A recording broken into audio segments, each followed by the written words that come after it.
ஆரோக்கிய அறிவு பகுதி மூலமாக நாங்கள் இன்றைய தினம் பார்க்க இருக்குது நிறைய பெண்களுக்கு ஏற்படக்கூடிய பிரச்சனை தான். மூட்டு வலி பிரச்சனை வயதானவங்களாக இருக்கலாம், இளம் வயதினராக இருக்கலாம், யாருக்கு வேணும்னாலும் வரலாம். அவங்களுடைய ஒரு நாள் அவங்க செய்கிற வேலைகளை பொறுத்து இந்த பிரச்சனைகள்லாம் அவங்களுக்கு ஏற்படுறதுக்கான வாய்ப்புகள் இருக்கு.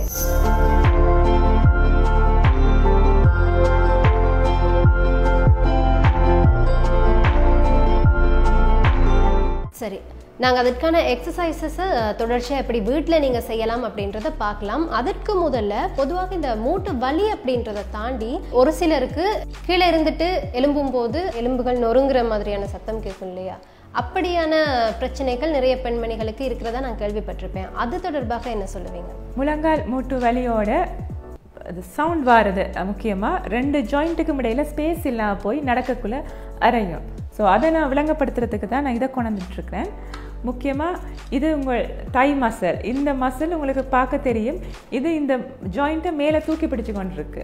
ஸோ இந்த தசைக்குரிய எக்ஸசைஸ் நாங்கள் இப்போ எங்களோட நாளடைவில் நாட்களில் நடக்கிறது குறைவு. அதால் இது வீக்கன்னொன்னு இந்த ஜாயிண்ட் கீழே இறங்கிடும். கீழே இறங்கினா இந்த 2க்கும் இடையில் வந்த கார்டிலேஜ் அந்த இதுகள் எல்லாமே தேய்மானம் அடைய இந்த 2 போனுமே அசைய தொடங்கும். ஸோ நீங்கள் காலை மடித்து நீட்டும் போது கட்டாயம் இந்த 2 போனுமே அறைய தொடங்கும். அப்போ தான் உங்களுக்கு அந்த சத்தம், ஜாயிண்ட் சத்தம் கேட்குறது.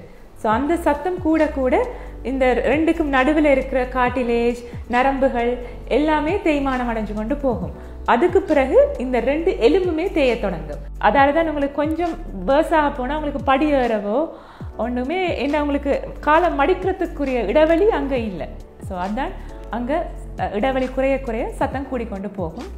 ஒரு பாயிண்ட்டில் ரொம்ப வேர்ஸான பிறகு தான் டோட்டல் நீ ரீப்ளேஸ்மெண்ட் ஜாயிண்ட்டை மாற்றுறதுக்குரிய சர்ஜரிக்கு டாக்டர்ஸ் எழுதுவாங்க. அதுக்கு முதலே நீங்கள் உங்கள் நிற்கக்குள்ள பெயின் வருது, முழங்கால் வலி பெயின் வருது, நடக்க சத்தம் வருதுன்ற பாயிண்ட்லேயே நீங்கள் உடற்பயிற்சிகள் செய்து ஃபிசியோதெரபிஸ்ட்டை போய் உங்கள் முழங்காலை பாதுகாத்து கொண்டால் உங்களுக்கு ஃப்யூச்சருக்கு சர்ஜரி அவாய்ட் பண்ணலாம், இன்ஜெக்ஷன்ஸ் அவாய்ட் பண்ணலாம்.